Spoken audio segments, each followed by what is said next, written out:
Welcome, everyone, to What the Force. I'm Marie-Claire Gould, your host, and this is Once Upon a Time in the Outer Rim. And joining me for this and all of these fun episodes is my good friend and yours, Alex Kane. Thank you for having me. We're no longer in the Outer Rim, but I'm getting ahead of myself. Yeah. Well, we spend a little bit of time in the Outer Rim. Sure. They talk about the Outer Rim. They make reference to it. But first, Alex Kane, I have to ask you, are you related to Îyâxe Kane? I was Tuckerized. They said that I mocapped her performance. No, I don't know. No. No, I think it was one of those things where, they like to use everything from Star Wars history, like Macquarie and, the rough drafts. And I think that's that Kane Starkiller name coming back, probably. Yeah. You didn't answer my question. Are you avoiding it because you're planning on betraying me? Yeah. Îyâxe Kane is my mom. Yeah, no. No, now I just need to worry. Was it weird to actually have your last name in Star Wars now? I don't know. I don't think so. It's just one of those things that's kind of fun. You see it. And, you're like, yeah. My name. Like if there was like Marie-Claire Partizag, you'd be like, oh, that's so fun. This was like kind of like that. My name will never be in Star Wars. I don't know why I made you a Partizag, but I don't know why you called me that either. All right. First Star Wars name that popped into my head, I guess. Let's dig into the convert. Just a reminder to like and subscribe on your podcast app of choice. You can always support the show by checking out our merch links or, of course, supporting the show through Patreon. All conversation on any app that promotes conversation helps to encourage this show. So thank you so much for those people that are engaged in the conversation. Let's dig into it. The music did a lot of heavy lifting this episode. There were some really interesting plays of some former themes that we've heard throughout the saga before. Yeah, there's like two main cues that made me really like perk up and get excited, and it's sort of like bridging, sort of episode 3 and then the sequel trilogy, which is fun. Yeah, absolutely. So there was definitely some of Snoke's theme in there. There was a similar sort of sound to Palpatine's teachings about Darth Plagueis the Wise. So when Pershing sort of makes his decision, there's like the choral wah. And I don't know if it was choral, like live choral, or if it was sort of using it was very low. It was in the underscore. And then we have this fabulous play of the March of the Resistance. Yeah, that was so jarring in like a delightful way. I was like, oh, hell yes. Love it. Like in Rebels, we got a sort of parade version of the Imperial March. And this time we get like a carnival version of the March of the Resistance. And David W. Collins tweeted out that he loves the idea that Leia stole that and turned it into something for the Resistance.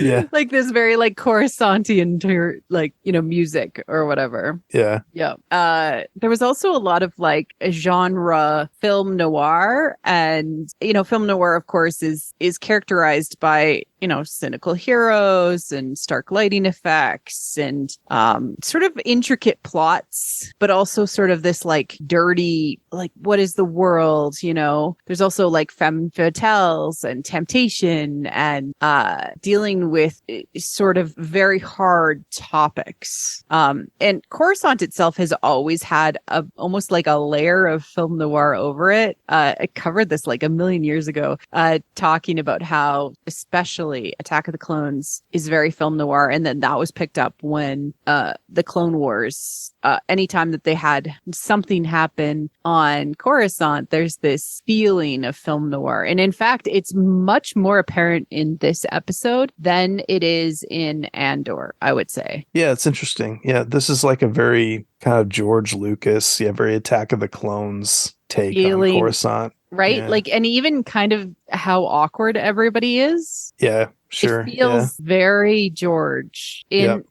that it is new, but it feels more like Attack of the Clones than it does, say Andor. I'm not like a film noir scholar, but I think one of the things about it is sort of this idea that you're isolated from other people in some fundamental way. You're kind of on your own.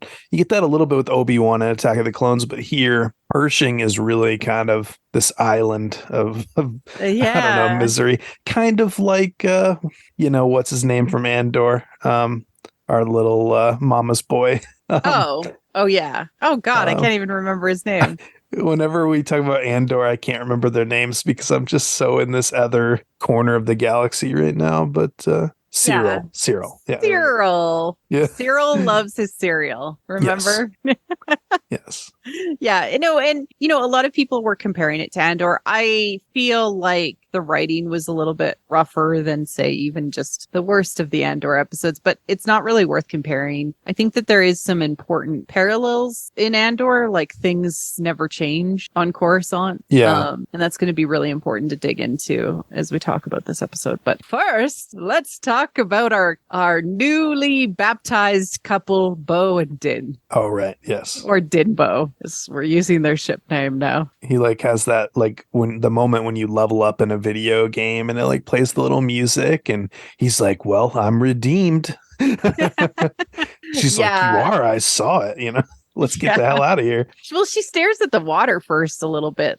She definitely goes, did I actually see what I thought I saw? Yeah. She's like, did you see what I saw? And he's like, no.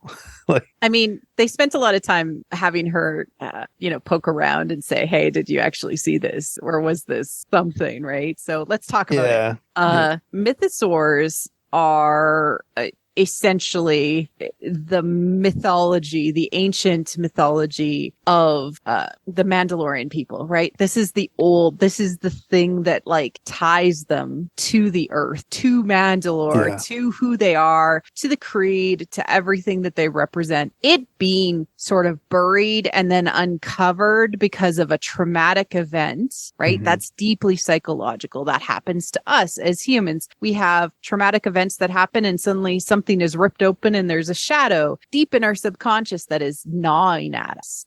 So this is like the old buried myth that is now deep, deep, deep within the Mandalorian people. It's a sleeping dragon, right? It doesn't seem particularly interested in waking up or coming to the surface, right? So this is hidden power from a serpent perspective. It also means that it needs to be completed. So what does completion look like for a mythosaur? If it was a serpent, there's the Ouroboros would be to eat its own tail. My thoughts are the mythosaur needs to be tamed. That's probably completion from a mythosaur perspective in the Mandalorian mythology. And they also represent sort of hidden power and the right to rule too. Yeah. So there's a lot of things happening with just this mythosaur hiding under the subconscious of the planet. Yeah. It's very Godzilla, very Jules Verne.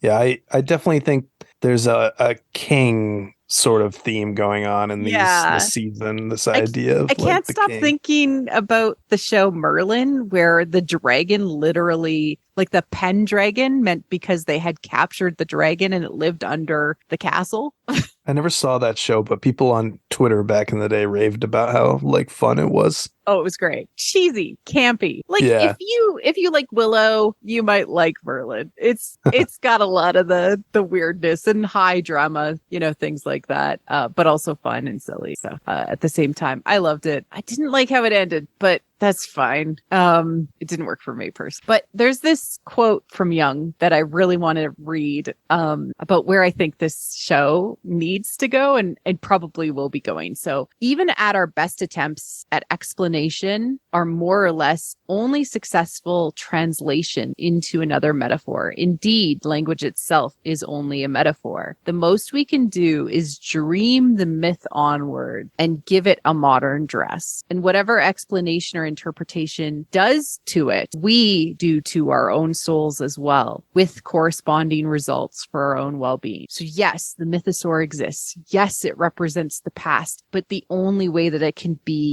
heal the Mandalorian people is to be brought forward into the future. I like that. Yeah. I also like this notion as like a writer, someone who fancies himself a writer, this idea that like language is always just a busted engine that doesn't really, fully work right ever. Yeah, ever. Yeah, it's not. You're always adequate. trying. Well, and that's something I have found with podcasts. I can explain things like a concept that I understand deep within myself because I've been thinking about it and it speaks true to me. And I can explain it a million different ways with a million different metaphors, and somebody could still just not get it. Yeah. We keep on trying though. And that's the thing. Yeah. Like, I think people need to take the metaphor in, understand it themselves, reinterpret it, and dream the myth forward, or dream the understanding forward. That's how you're successful. I talk about it a lot, that you can only really get this stuff if you work with it, if you write, or if you draw, create art, if you're doing a podcast. You can only really do it if you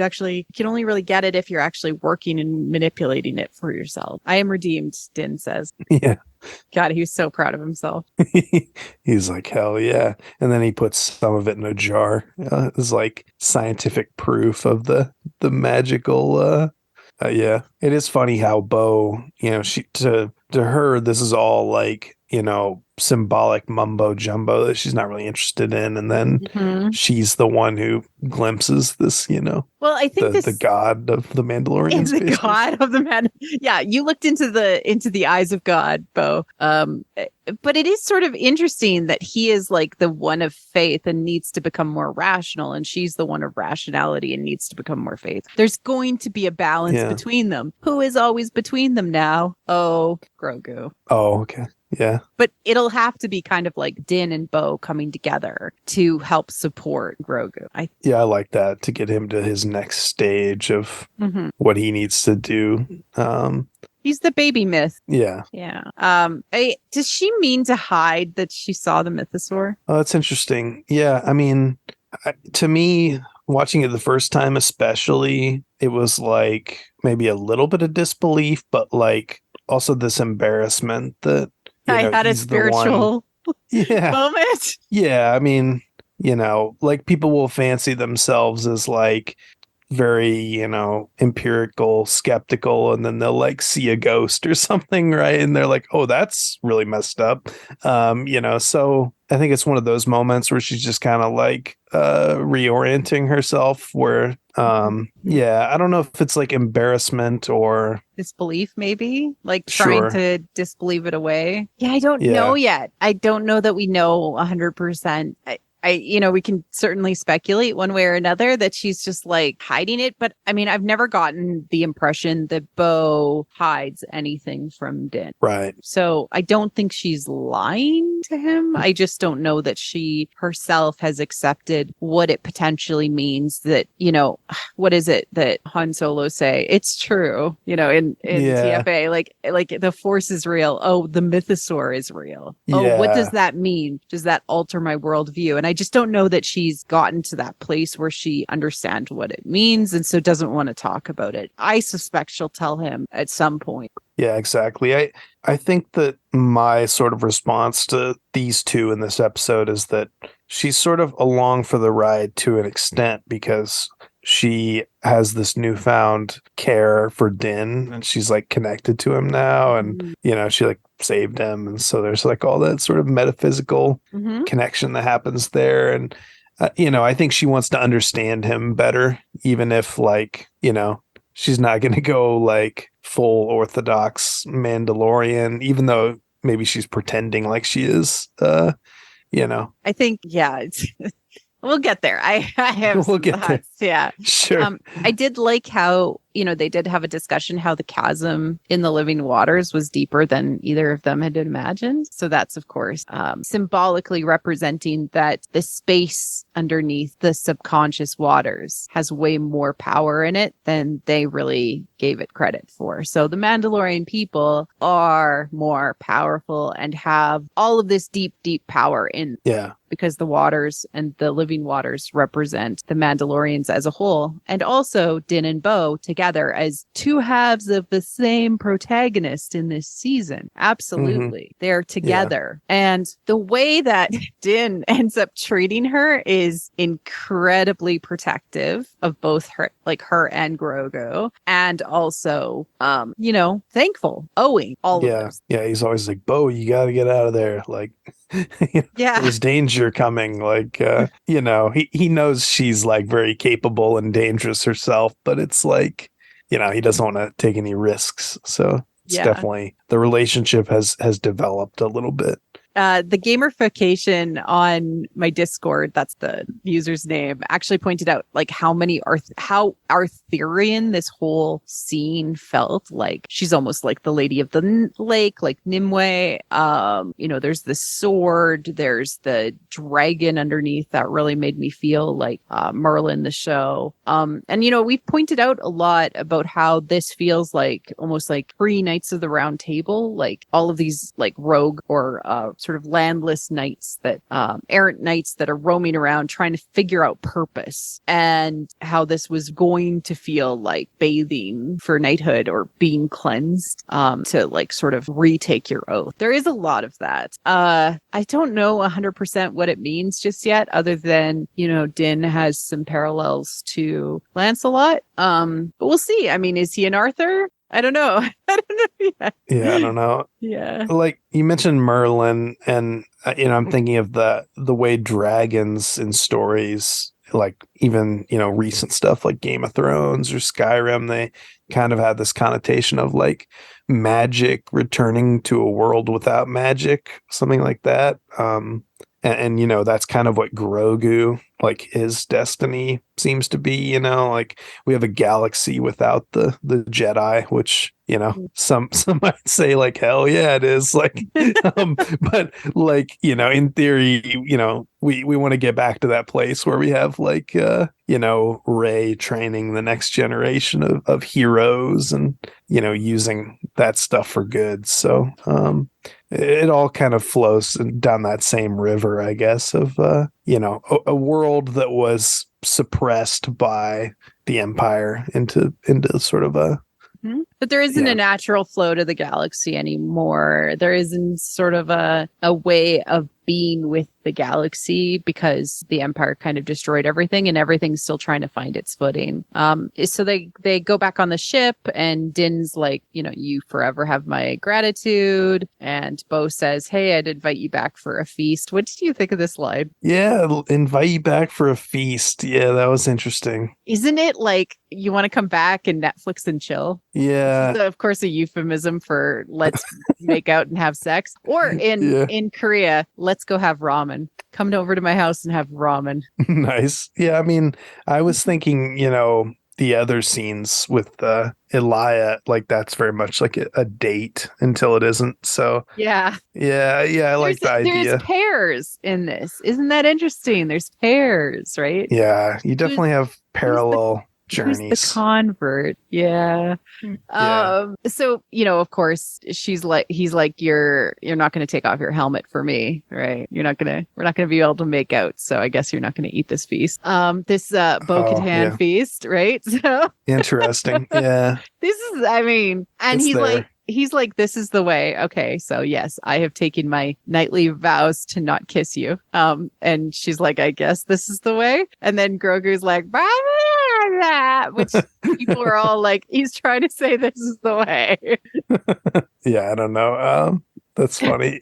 I definitely took the feast thing as like a euphemism for romantic stuff. But yeah. I don't know like what Grogu makes of all this. Oh, I mean, They could have just gone back and gone and bathed in the waters again. Yeah. Just hang out in the water.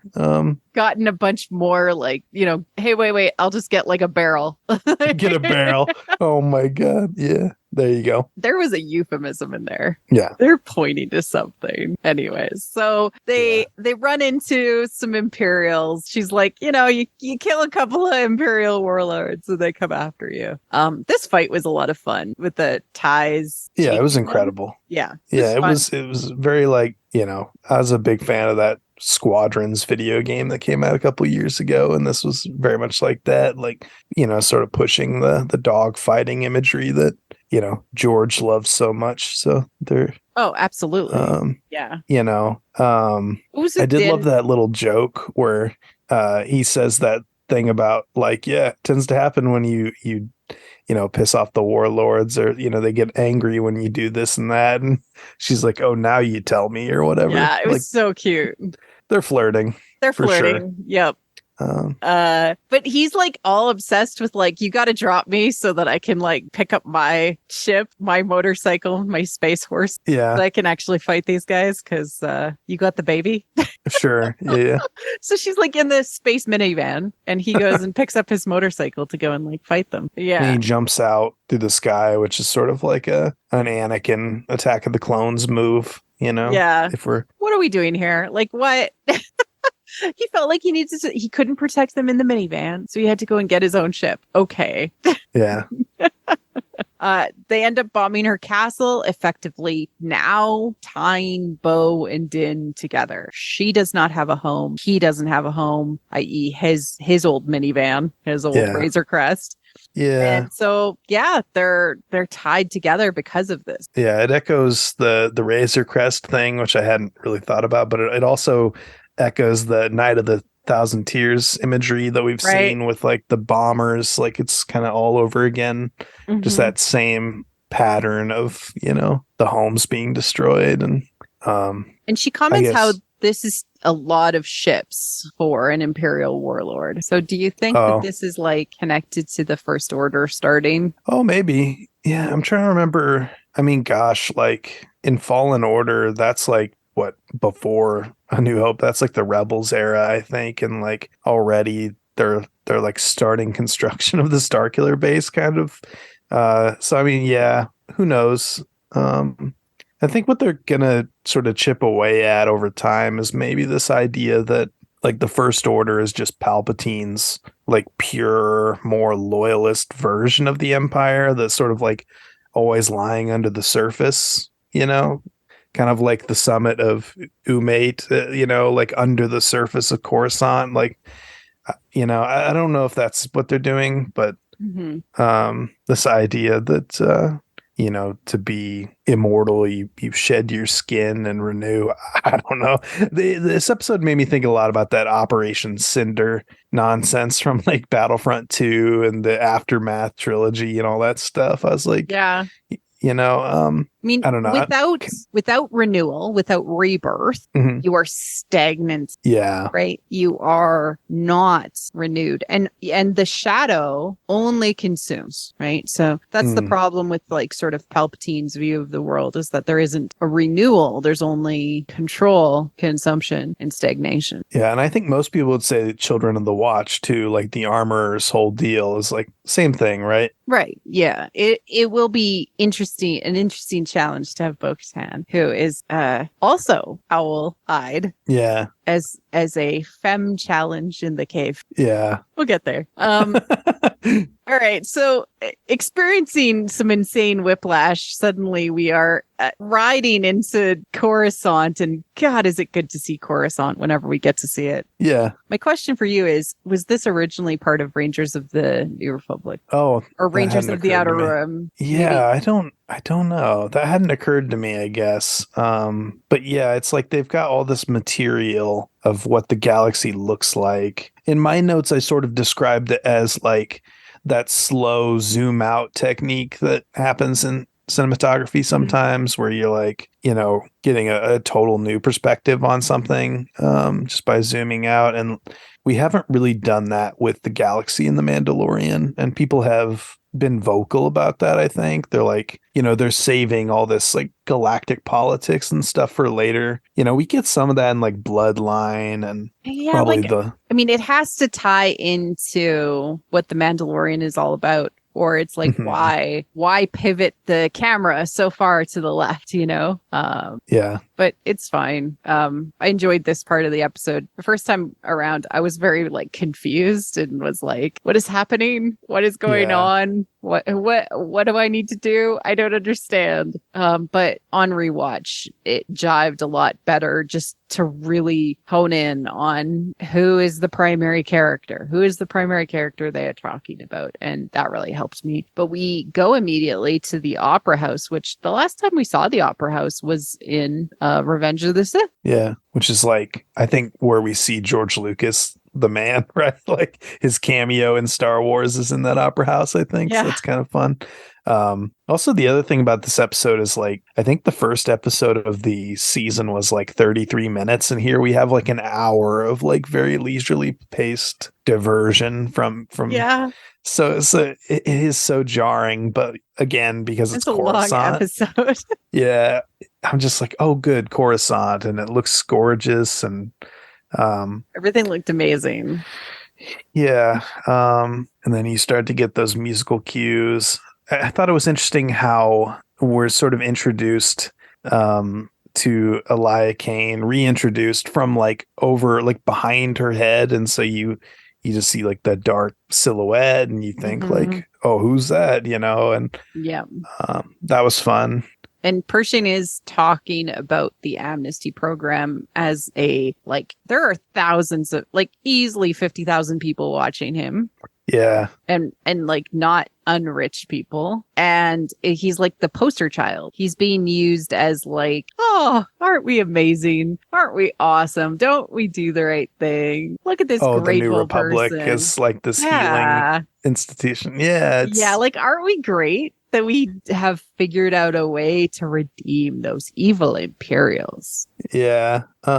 It's weird. It's sort of like a TED Talk in like Madison Square Garden or something. It's like very, or like a mega church.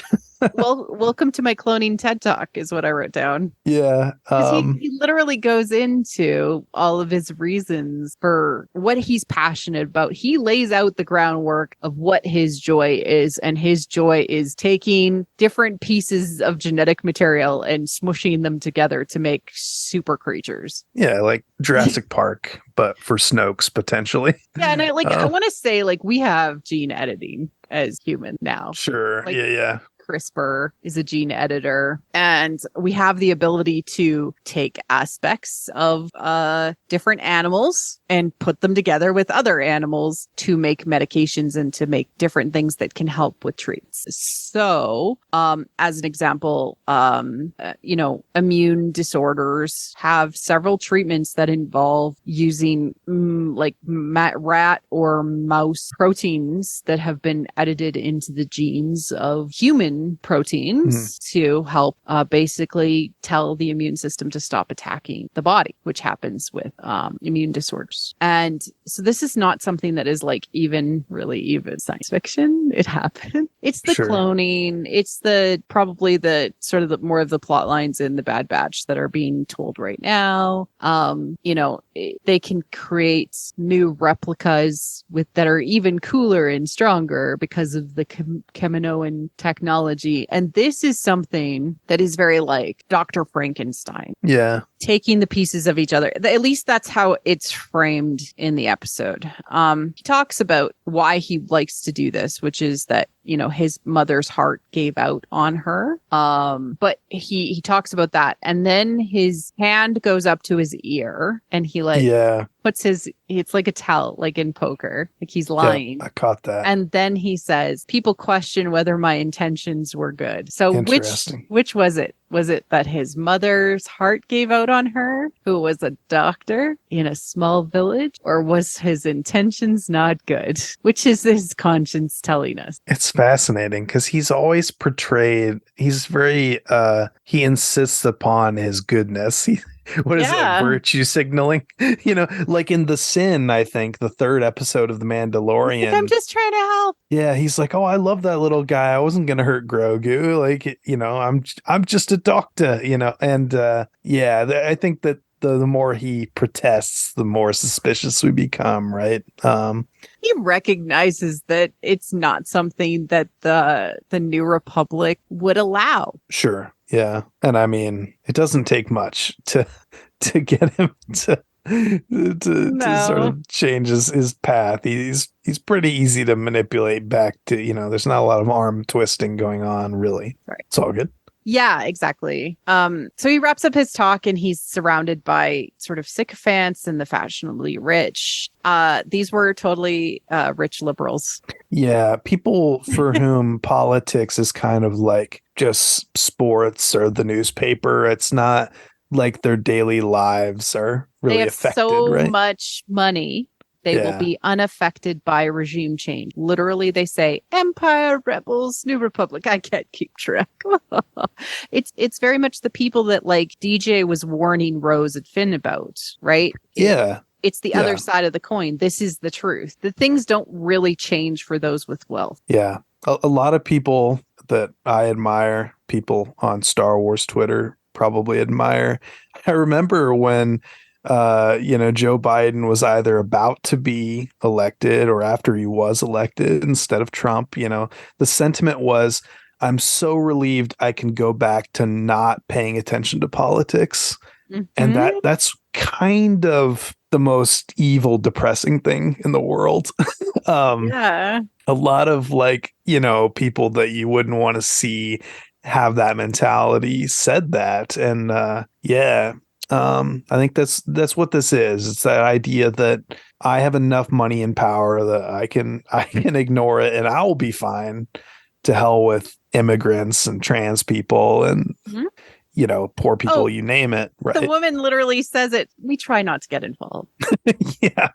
Yeah. Right? Like, isn't that wild? This isn't a Star Wars show. I found this wild. Yeah. Like, and actually this line itself is quite striking. Yeah. I think the Andor comparisons are fair, even if it's like the audience, like the target audience here is probably a different one than Andor. Like the comparisons make sense, and it is nice to see them. I don't know that it's as shooting executed as well as Andor, but what it's trying to say is, yeah, exactly the same. Yeah, same ballpark for sure, and it's I like how it's playing with themes from Revenge of the Sith, you know, by restating them in a different way. Also TLJ, right, with, you know, Canto Bight and all of those rich people that basically don't care. And like that's one of the problems with people who are extremely wealthy, is that they will just keep in power the people that keep them extremely wealthy, even if it means others suffer. Billionaires make millionaires to prop themselves up. It's all fiefdoms in the end. We live under feudalism. It's just the power of the day is capitalism. Yeah. These rich people don't care because they don't care, and they don't need to care. Yeah, they can comfortably vote for whoever gives them the best tax rate. Yeah. Exactly. So depressing. And then they can also, you know, pay for political confusion. So people who don't have a good grasp on what this genuinely means for other people will vote for the people that will make them suffer. It's hard. This was in this show. What the hell? Yeah. He's in the taxi home, and I love this like taxi droid who's like, I see you're going to Amnesty Housing. Have you checked out the holographic museum of all the extinct animals? That's depressing. Yeah, that's a very, you pointed out the film noir thing. Yeah. And that's a very Blade Runner moment, that idea of Blade Runner is like techno noir. Right, yeah, tech noir, exactly. And like the book that Blade Runner is based on. It's like all Philip K. Dick. There's a lot of Philip K. Dick in this. There's like people have been like THX 1138, but I actually think it's more Philip K. Dick. Like Blade Runner, So Do Androids Dream of Electric Sheep, Total Recall. There's a lot of that. Like, what if this technology existed?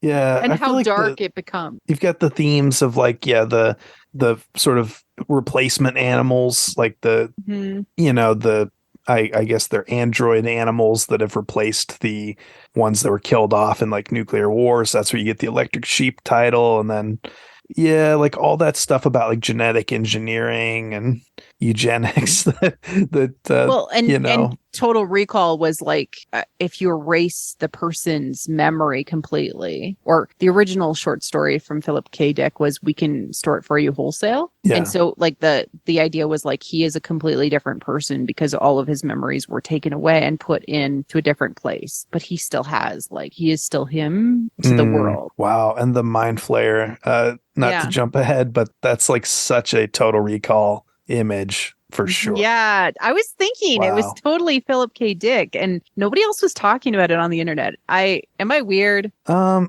mean, I'm one of those guys who like always goes back to Philip K. Dick because that's like who I really admired in college as like a reader, and so I get excited when like Ryan Johnson will be like, "Oh, I went through a big Philip K. Dick phase," and I think every writer does that because Dick was just kind of such a weird genius guy who and like reading his short stories is hard because they're not like they weren't very well edited when they were originally released, and so sometimes he like changes people's names and stuff like that. But the ideas are so brilliant. I remember there's this like short story about these kids that are given this game that basically encourages cooperation, but the people who gave the game were actually the aliens that wanted to like basically take over Earth. So all these kids like were all about cooperation and wouldn't fight back against the aliens. Yeah. It was like the long game. he was a guy who like his heroes were the ordinary person who did like one significant act for good, and he's very suspicious of reality, which is the vibe in this episode kind of with Elia Kane, what is what is going on here, and what is the truth by which we should be holding up our ideals to? The whole episode is disconcerting to me. I don't know if I said that up at the top, but like I literally felt so weird. I think I messaged you. I'm like, what a weird little episode when it's like an hour long. But I was just like, what is trying to be said? And it's taken me like over a day to like really suss it out. And I don't know if I have all the answers yet, but I'm talking it out with you because of it. But this, as he's in this taxi and the taxi driver is talking about Coruscant. I don't know if you know this, Alex, but I recently went to Washington, D.C. to visit a friend. Oh, nice. Yeah. And a couple of friends, actually. But specifically, we went around to all of the free museum. And literally, except for maybe like a couple of museums that have a cost because they're not part of the Smithsonian organization, all of the museums, all the monuments are free. It's like, it's a show, right? It's to show the idea of what the Republic is supposed to represent. Look at all of these amazing things that you can do. Look at all of these opportunities that you have. Like the city itself is kept really, really clean. Everybody kind of has all of these fun activities to do, and there's lots of schmoozing and lots of entertainment, and people are not real to each other because it is a fake city. It's a fake place that people go to. It's all affectation and not real. There isn't a way to touch the earth with your hand, as we see later. Yeah. He arrives back at the Amnesty housing and he runs into 4 people who are sitting around drinking alcoholic milk, maybe? Yeah, it's like cloudy white. Yeah. Yeah, it was cool. I liked how they had like, I don't know, they kind of looked like, I don't know, like hard liquor shots or something. Yeah, that's what I took it to be. But yeah, it looks more like medicine you'd get if you had like, I don't know, some kind of throat, like bronchitis or something.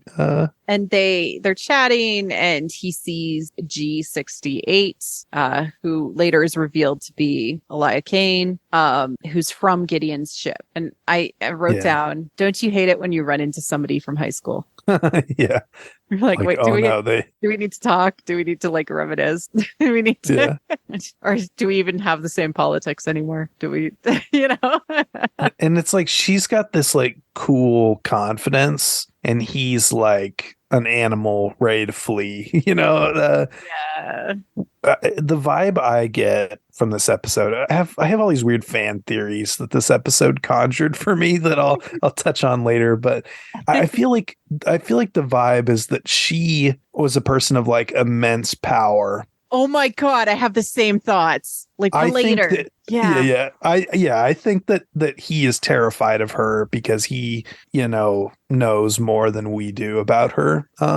I don't know that he actually knows anything about her, but I do think that she exudes my parents were in the opera house, because how the hell did she get seats to the opera house? To me, she is potentially this show's Palpatine, like a person of immense manipulative power, and you're saying also privilege too, maybe, which is a fun Palpatine combination.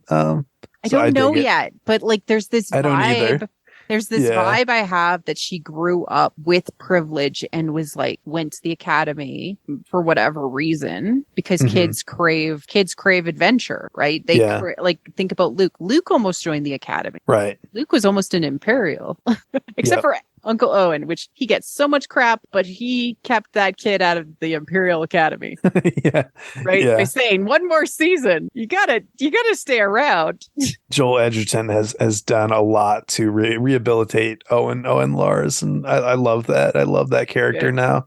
Always loved Baru, but now I love Owen too. So good on him. He's a hard farmer, okay? Yeah. But they talk about how Gideon, I heard he escaped from his war tribunal. You hear this in the background as he's like making eyes at G68, and oh no, that was just a cover for the fact that they hooked him up to a mind flare. Okay, let's talk about mind flare. This is a D&D reference. Yeah. Got used in like Stranger Things as like it's the Illithid, who they're super intelligent man-shaped creatures with tentacles that for mouths. And basically they eat your brain. They eat your intelligence. They eat your brain when they get a hold of you. And of course, this is the threat of consumption, that something is brewing deep within the Republic that will eat you alive if you do not behave. And, it's framed in this like weird, like toast, long live the Republic. Yeah. You wouldn't have caught them like redeeming people in the Empire. Yeah. Yeah. And immediately we're brought into kind of like this really interesting conversation with G68 with have you taken in much, of course? Yeah. I very much in my notes, I put, she's a lot like when Anakin arrived at Coruscant as like a small child, and Palpatine's like, I'm going to take you under my wing, little bird. Like, she's totally playing that role in this episode. And then they ask him like, do you miss anything? Like, I have a question for you before we get into the biscuits thing, which is so cool. Do these 4 people work together? Like, is this a trap from the beginning? Work together. Are they all like amnesty officers that are just hanging out trying to catch susceptible people? Interesting. Because that didn't occur to me. They all know each other and they all talk about things, and they're all like, they back off like, oh, well, of course you don't miss being a fascist, but do you miss like the armor or the uniform? Oh, so she's in like this sort of internal affairs sort of situation. Yeah. But I'm just saying, like, these other 3 guys. That's interesting. Yeah. I don't know. It didn't occur to me. What did catch me about the scene is that they feel like inmates in a prison. Yeah. So they Well, they all they're have talking. dehumanized names, right? They Yes. G68, L, Mhm. whatever Pershing's name is. I've got it here. L52, Yeah. M34, Very like M40. THX prisoner outfits, kind of like Yeah. Andor had, And like and the just clones, it's a dehumanizing technique. So it's like, isn't that weird that the Republic used that? yeah. It just feels like they're being watched, and like that therapy droid that he talks to, that Mhm. therapist that evaluates him basically to see if he's on program. Uh, Parole officer. very very Blade Runner. Yeah, parole officer is, yeah, bingo, exactly. Mhm. It's interesting. Yeah, it's sort of a, yeah, like a refugee reintegration thing going on.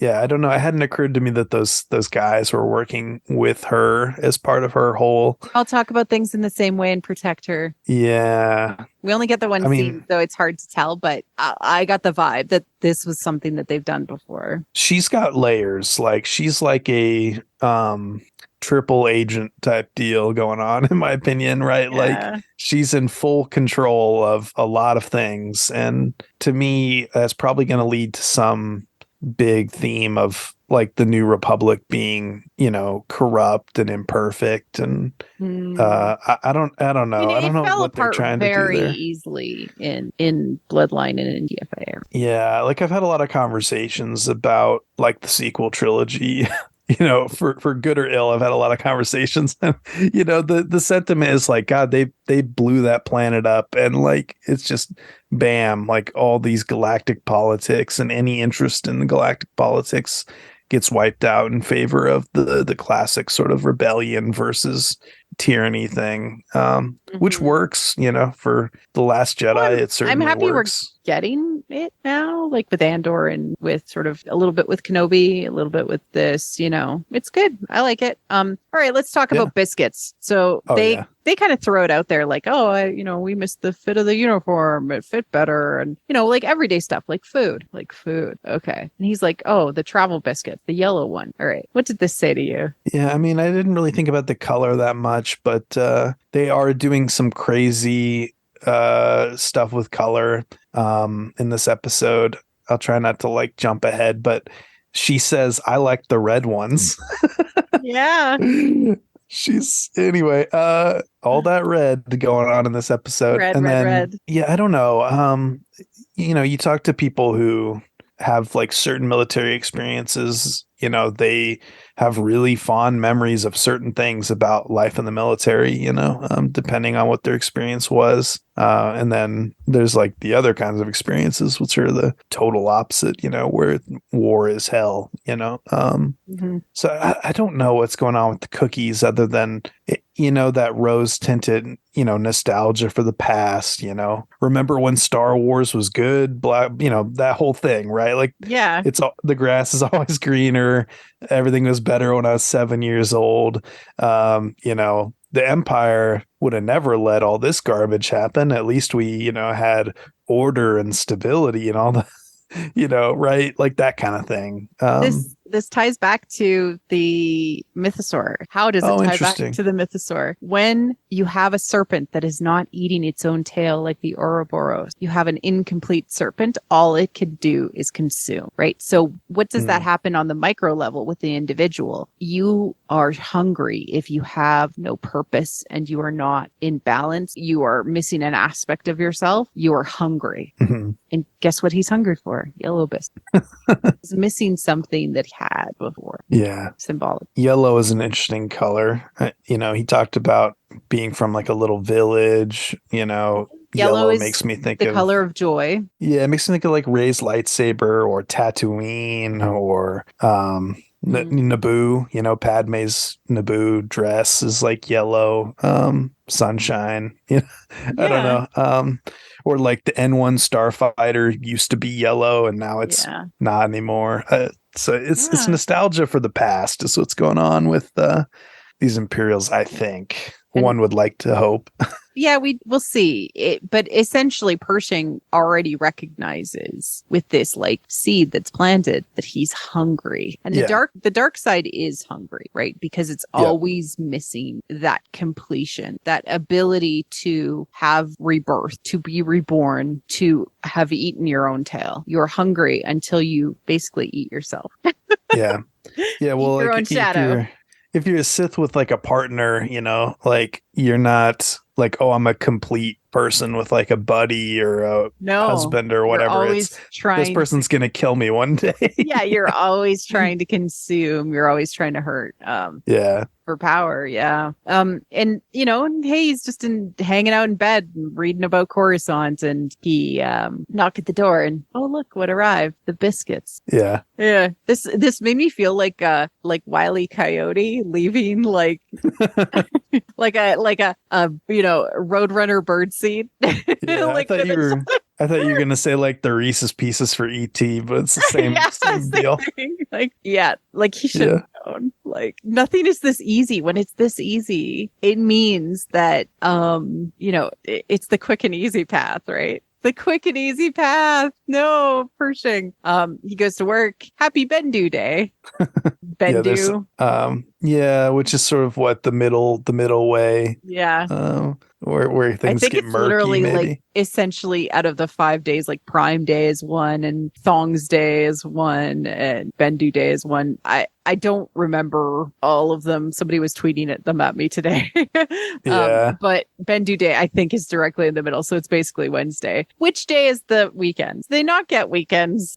Anyways, there's only 5 days in the galactic. Oh, interesting. Yeah. But she invites him out to go and hang out and do something. And so they go to like kind of a carnival. They're having like glowy popsicles, which is so cool. And bring these to Galaxy's Edge, please. Yeah. Again, hers is red, I would like to point out, and his is blue. It is. Until he panics and drops his and leaves it behind. Anyway, the color thing is so funny to me in this episode because it's so like apparent. Compared to like some other stuff. Yeah. They have carnival music. They're having like a really nice chat about the surroundings. Wow, it's amazing that there's 1 trillion permanent residents here. Yeah. I can't even like picture that. Like it's just unfathomable how much humanity is on top of each other. Not much has changed. It did. They just took the cogs off the walls. The Imperial cogs. Yeah, I love that line actually. Yeah, that was good. One of my favorite things about Charles Soule's work for Lucasfilm the last like 5, 7, 8 years is his ability to kind of make a stew out of all the different like separate parts of Star Wars, and the Umate, like the mountain summit, Umat or whatever. Like I associate that with like Light of the Jedi too, and so it felt like his hands were maybe on this episode a little bit potentially. I don't know, that was kind of fun. I think that mountain goes back to George's days, but it just, it's like a big deal in that Light of the Jedi novel. I think that's where they gave it a name and, kind of went into why it's important to, the Chancellor and, the symbolism of it. And again, I'm obsessed with this sort of, tip of the iceberg image of like, oh, we see like this one little bit of the true Coruscant, and everything else is a facade. It's artifice. I have a lot of thoughts about Umat. But first, I just want to point out that Pershing is the one who brings up that I don't think he is sad that his work went unfinished, and that he understands that it wouldn't be something the New Republic would be interested in. So it's probably pretty bad, and that the ethics of cloning are complicated. And she says, I'm sure a lot of people would want to help. Interesting. But he's the one who actually brings up him being dissatisfied with the situation after the offer of the biscuits, which is interesting. But they go over to the peak because he's like, what is that? This is so out of place. And it's, it's very like, it fits with the carnival aspect. Like the wild animal or the wildness of Coruscant being surrounded by a fence, essentially. Yeah. This is all that remains of what was the wildness of Coruscant, the earth, the deep wild. Yeah, the natural world, and we cannot touch it. That's so weird. So she says this is the only place on the planet. Some say that this is the only place on the planet where you can see the planet itself. Such a specific way. So oftentimes the people draw the concept of the self, especially if you come from like a Freudian psychology perspective, as an iceberg. That like there's the stuff that's peeking up over top of the edge, right? That you can actually see. The iceberg image that you were so drawn to with Umat. Sure. But it's much deeper and bigger underneath, and it goes so deep. Like Jung would say that the self is not really something that you can really quantify. Like there's this quote, intellectually, the self is no more than a psychological concept, a construct that serves to express the unknowable essence which we cannot grasp as such. Since by definition, it transcends our power of comprehension, it might equally well be called the God within. So Coruscant is both the planet and the things that have been built on top of it. But the true planet, the heart of the planet, is entirely covered with this sort of ego, this persona of what it represents. But the true planet is lost to be able to be touched. Yeah. And you have to touch the planet to be able to grasp it and understand it. And this is really the idea that the heart of the world hasn't been able to be transformed. They haven't deconstructed the city. They haven't made it better. Nothing is really changed on Coruscant whatsoever based on what we've seen. And, the only way that you could actually make this better is that you touch the dirt, you get your hands dirty, right? Sure. Yeah. Because if you're not willing to actually do that, then change is just superficial. Yeah. Luthen Rail in Andor said he wanted things in the galaxy to get worse, to jar people out of that comfort. And you mentioned the chasm with the mythosaur at the beginning of the episode, and just how deep that water goes. And I think there's a line in this episode, or maybe last episode, about how the mythosaur was kind of maybe lost beneath the surface due to seismic activity, or maybe the implication is that seismic activity, awoke it or freed it from some kind of freed it from its shell. Yeah, like what I said was like the trauma that you experience actually loosens up shadows that now live in your subconscious that are there waiting for you. Sure. And the power lives in your subconscious. These shadows have power. It's important. So she encourages him to touch it. Why don't you touch it? Yeah. Want to touch it? Question mark. Live a little, Doc. It's not the Empire. So he goes in, and to me, this was totally a test of him willing to accept her suggestion. Mm-hmm. Right? He didn't want to. He doesn't want to break the rules on a base level. He's like, nah, I don't want to break the rules. And she's like, push, you can break the rules. And he's like, fine, I'll break the rules. And the droid stops him, and he loses his popsicle.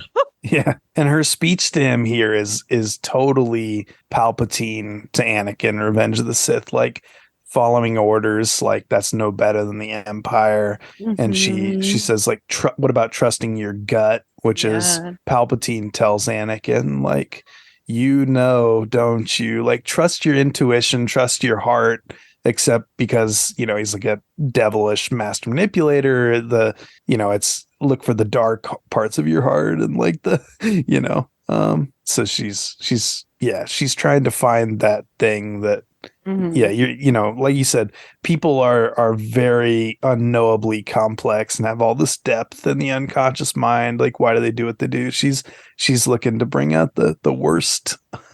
Maybe. Yeah, it's interesting. Or at least have him lean into his desires, right?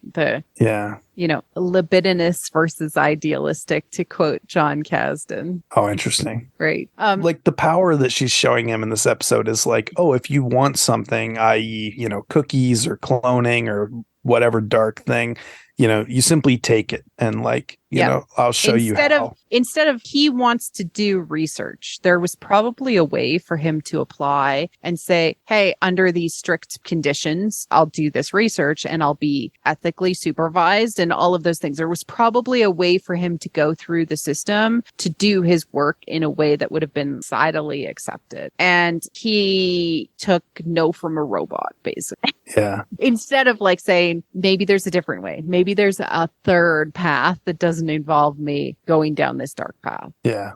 He day meets with the droid. It's one of 3 times we see the day during this episode, which is really interesting too. He's kind of in shadow, interesting all the time. And he asks the droid, the droid asks him like all those questions about like, do you have any resentment towards your coworkers? Are you happy with your assignment and your living condition? And then he's like, if I were to pursue my own research, could I do that recreationally? Little light cloning on the side. Yeah.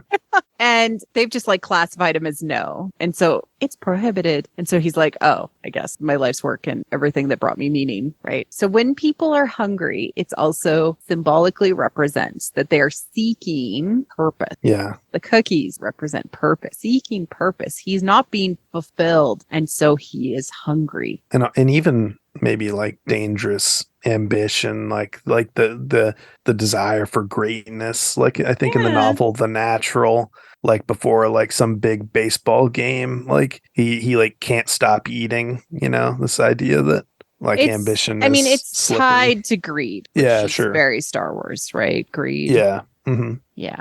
So he walks home and there is G68 waiting for him. And what's fascinating is this is written using active listening. And active listening is a technique that counselors use to basically ask questions or use statements to confirm things without actually putting words into the person's mouth. So he says he's very frustrated with the fact that he can't continue his research and kind of is all a waste. And she says, it sounds like you want to continue it. That is literally an active listening way of stating that. It's used in counseling all the time. And he's like, yeah, I do. Like, what do you need to do that? So she asks him that, right? And he answers a mobile station, supplies, and then she warns him, well, that would require us to go outside of our designated perimeter, putting it out there. And he's like, well, I can't. He is back at work the next day and behind and, frustrated with the data work and the fact that all of these cool supplies are going to be decommissioned. It feels very, very unfair that nothing of the Empire was of value to the New Republic, including him. He is the metaphorical representation of the decommissioned equipment. Yeah, that's good. Yeah. This idea that everything is going to go to waste and nothing is going to be sort of transformed. He's being wasted. And so what does he do? Yeah. He eats his cook, which is, I need to consume. I need. Yeah.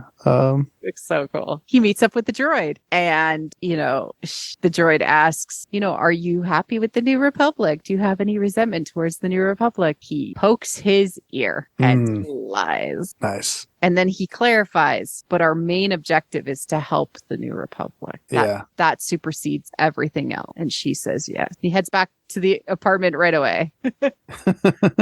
He's like, oh, yeah. It's like the Anakin thing of like, well, as long as my intentions are good, it doesn't matter, how many temples I raise to the ground along the way. It's all to save, my wife or, help the Republic. It's all to make sure that the galaxy is in order. Because can you believe that it's not in order? Yeah. Yeah. Can't have imperfection. And I guess like order and security, that fear. A lot of people will fetishize that. So he knocks on G68's door, or rings the doorbell, and he's like, the mobile station, let's go get it. And literally this is when we hear the wah of Palpatine from the opera house. It's like it's like whoa. Every time Kane has like a line of dialogue, it's like, oh, so good. Yeah. I really would like to know if they used actual choral for this because it was so good. I mean, it's deep in there. Like, it's not as apparent as it is in Palpatine's teachings, but it represents temptation in Star Wars. Using this is the ultimate temptation, right? I can give you the power you need. Isn't it easy? My silly Reddit bro fan theory is that she is of the Sith Eternal cult on Exegol. That's like, their whole purpose. They're like born and raised to, long live the king, and make sure that there's always a Sith in power somewhere in the galaxy, and that it always comes back to that. I don't know. I can't get it out of my head. That it's one of those things like I latched onto, and now I have confirmation bias. I'm like, oh look, I'm right. There's a red light. She's Sith Eternal, just like my very, very tired brain, sleep deprived brain thinks that she's Sith Eternal. So we'll find out. But I think it could be fun potentially, but I don't know. His instincts are all way out of whack, right? So he's like, yeah, let's go to this disposal yard and pick up this mobile medical station. And so they're heading towards the train. And this is where we are genuinely in like a mini adventurer's journey. I wouldn't even call it heroic. No, yeah, it's more like running from the right? Authority, I guess. They're about to enter into like the castle. They're storming the castle. They're like, we are not allowed in here. And so there's literally guards, right? There's not only sort of like security officers, which are just human, but these very intimidating droids that are almost they sort of remind me of the machining mensch from Metropolis that C-3PO was originally based on. They kind of look kind of like that. The original drawings of C-3PO in the Macquarie art from A New Hope. I thought the taxi driver looked like also like the C-3PO painting. The droids all kind of have that very like old school vibe to them. But they're twins, right? There's two of them always. And so twin guardians of the threshold cannot be defeated. Oh, interesting. So we have several twin guardians throughout myth, right? Double-headed dragons. The biggest one I can think of that is more recent is from Labyrinth, where we have the twin-headed people who guard the door against her going past it, and one speaks lies and one speaks truth. They can't be defeated. They must be tricked. This is key. Oh, okay. Right? So the only way you can get past twin guardians is by tricking them. Hercules' sons, Thor's sons, they're considered to be like the strongest people. Hercules' sons, Alexaris and Ancetus. I'm not pronouncing that correctly. I've only read it. Basically, they're considered to be like the strongest people in the world. Like those people guard Olympus as part of their duty. And so like twins themselves are undefeatable through brute strength. And on the train, right? They're on the train and like they see this alien. I love and it's Tongs Day. Am I right? Tongs Day has got to be like Monday or Tuesday. I don't know.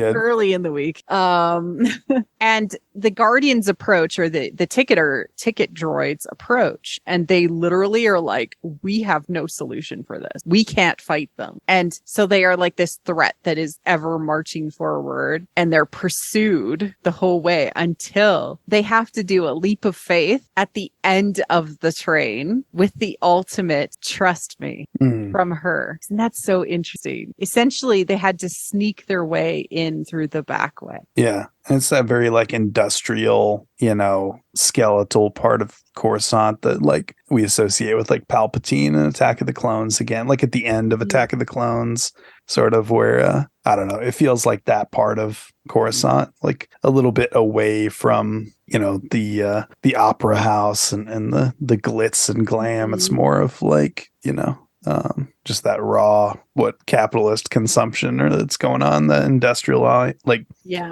just kind but it's also like waste in a way too, which is partially like saying like all of this stuff is just going to be destroyed. We're not even going to utilize all of this stuff that was, maybe a little dark, but sure. Okay. Of course it was the Empire and the New Republic's sort of modus operandi is to just destroy anything that the Empire touches. You know, you can see why Pershing is like, well, then that's also me, right? So they enter the ship, and of course, this is our threshold finally. And there's like, it's like the guts of the ship are out on display. There's little animals. You can see the little like I love eyes. those. Yeah. And in the dark, she introduces herself. Finally, I'm Elia Kane, a communications officer. So her name basically means otherworldly, beautiful maiden.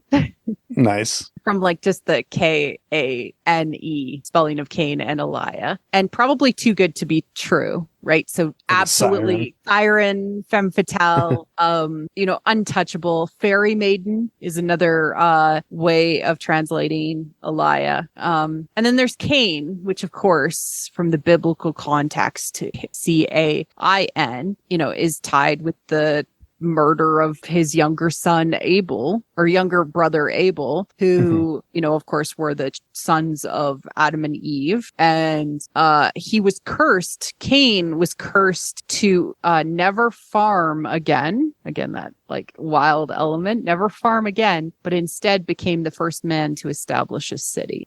So this is where I came up with the like tie to her being somebody of Coruscant. Yeah, the more I think about your comment about earlier in the episode, the more I'm like, she says that she never really got to consider what she wanted to be when she grew up. Like it was always preordained. And so that's sort of where I was like, okay, maybe I'm onto something with this Sith Eternal idea. But you could just as easily say, well, you're right that her parents are just like rich Coruscant assholes. And so to rebel for her was to, be a mover and shaker in the galaxy, whereas they're apathetic and don't want to shake things up.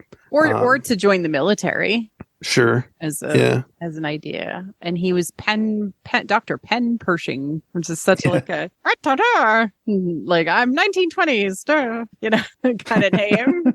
Sounds like Pin Pusher, which is like what he is, I guess. I don't know. Yeah, sort of. And he talks about his mom and how his mom was, when they arrive at the lab, his mom was a doctor in this small village town that they grew up in, and he grew up in, and that's when Elia brings up, didn't have a chance to think about what I wanted to be. And he collects everything he needs, but then there's some sort of movement on the ship and they run to escape and are captured. And we find out that lo and behold, this has all been a setup, entrapment, and Elia Kane has betrayed him. It's very strange. It's such it unmoored me. I was like, wait. I mean, she was suspicious the whole time and it was very subtle, but it really got me. Yeah.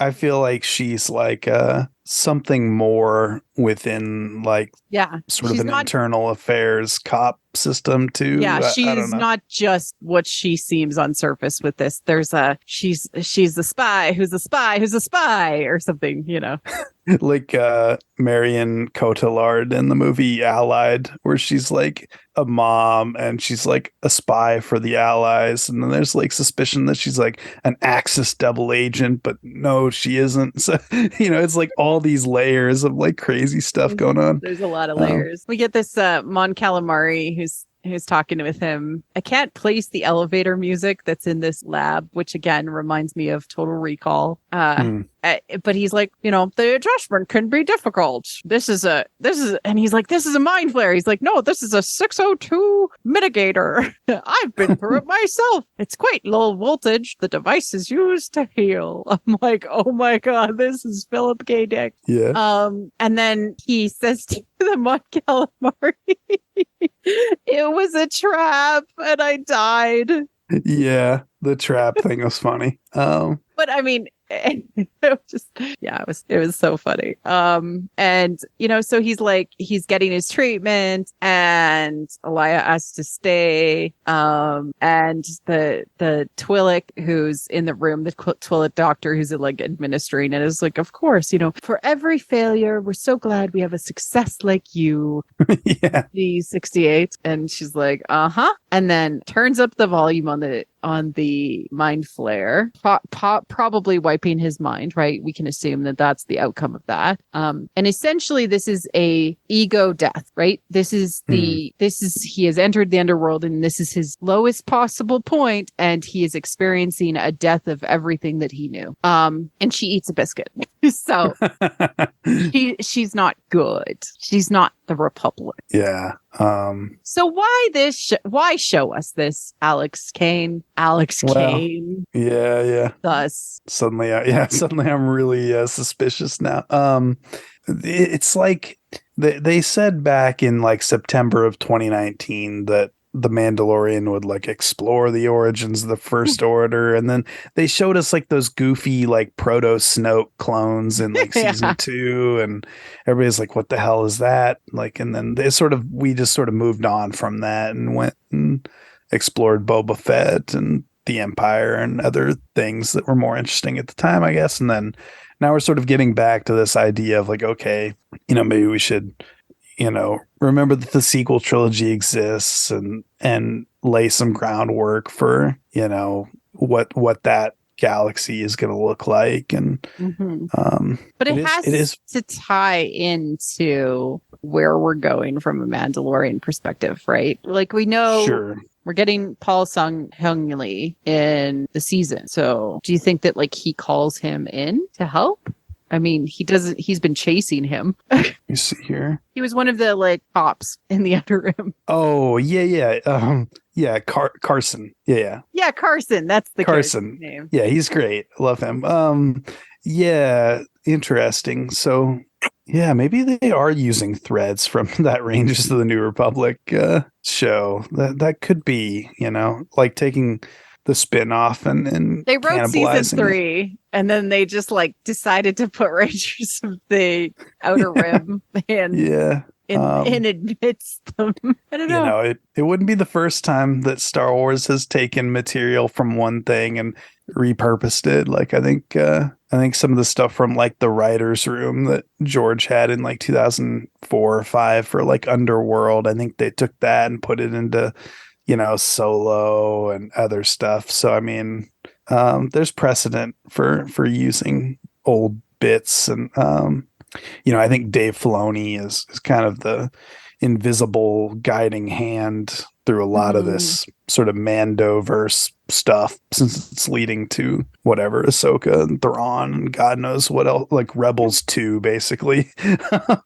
But yeah, this episode does a fair job of like drawing parallels between the two journeys as being, two sort of individuals being seduced potentially into these, sort of new stages, new paths. Living in caves, i.e. the underworld. Yeah. And just like the Children of the Watch as being like sort of static, people who love the status quo and dogma, much like Coruscant society wants status quo and dogma, I guess, right? Like they want to live comfortably. I'm going to say I can tell you exactly what it's saying, but I can't tell you why. Okay. Right? I can't tell you why this is being said in this way. I hope it ties into Din and Bo and Grogu and what they're doing. It really feels like we're talking about not even New York City, but like New York City in the 2020s versus the Wild West. Like that's how far. Interesting. Like it just feels like those stories are so disparate and different. And I don't know how they're going to come together to like have it pay off that this was the story that they were telling now. I'm excited to find out how they do it. I just don't know that I'm interested in the answers, but I'm not like I need to know these answers. To me, they just feel like, well, that was an interesting cut to 200 years in the future. Sure. Yeah. From the Wild West that we were hanging out in. Yeah. It does feel a little bit like a different show within the show. I mean, we got that with Boba Fett, so yeah. It didn't really like bother me the first time I was watching it. I think the second time you definitely see how it's almost like an episode and a half, and like you don't quite get that resolution you want. Maybe they cut like a scene from Mando that would have been a normal like half an hour, 35-minute episode, and added in like this episode that they recorded of Rangers of the Outer Rim. Interesting. I don't know. I literally, it just feels disconnected unless it's meant to connect later, and then it's fine. I don't care. But it just feels like modern day New York City and the Wild West are both sharing time on the same show. Yeah. I mean, there is that kind of like outer rim core world divide that, isn't exactly brand new. I'm okay with that as long as they figure out a way to bring us back plot wise and like, character wise, and that this ties to something that we need to understand or know. I mean, I guess Grogu has all that Order 66 trauma, and that's Coruscant, which is interesting. Yeah. We also have history with Pershings and Grogu and, and Din, and there's stuff there. Certainly. I don't know what we're going to do with Tabula Rasa Pershing now. Yeah. Yeah. That's weird for sure. I guess you got IG-11 had that sort of journey in. But are we ever going to go back and get him? And then then we brought him up again. Yeah, I don't know. Does he even matter anymore? Now that we have RG or R5, do we care about him, or was that all just an elaborate? Is that all just an elaborate plot to make sure that the N1 starfighter could drive itself? Oh, interesting. Yeah. So that Grogu could go get Bo, so we could go get Bo and have Bo in the show. Yeah, I don't know. Did we really just do all of that just to bring Bo into the show when he could have just shown up on our doorway with beer and a pizza? Yeah, I don't know. They were really talking about IG-11, and then we kind of couldn't explain it fully at the time. And now we don't care. Yeah. Unless he's going to randomly find the IG chip and it's going to make a difference for him in carrying Grogu. He did say he wanted the Jawas to look for it, maybe. Like maybe, I don't know. Does he care anymore about his friends? I don't know.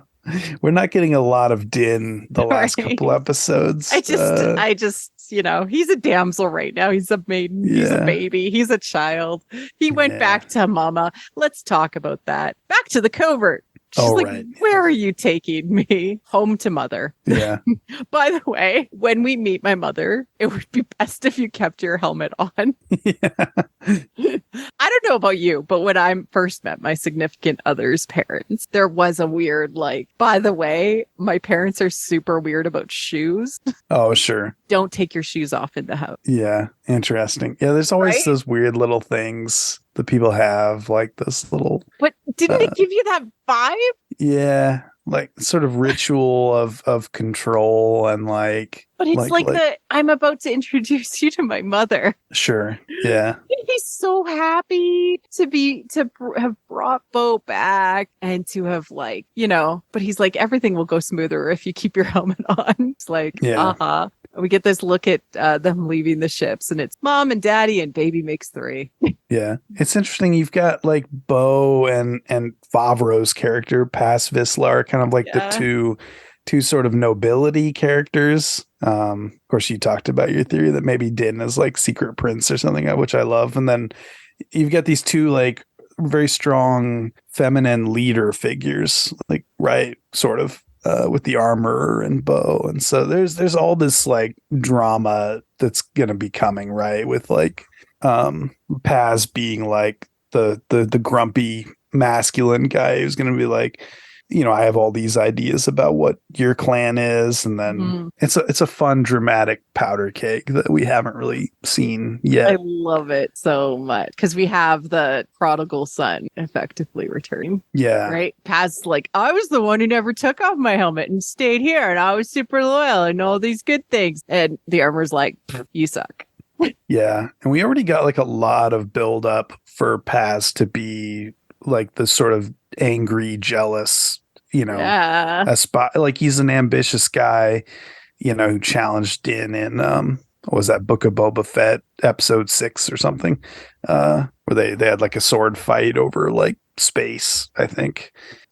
So we might get more of that drama coming back. That would be great. I also expect to see some sort of standoff between the armorer and Bo. I don't think it'll be as dramatic as like, I don't know, a fight or anything like that. I just think that there's going to be some posturing because Bo obviously cares about Din and is willing to go back to his cave home with him. Yeah.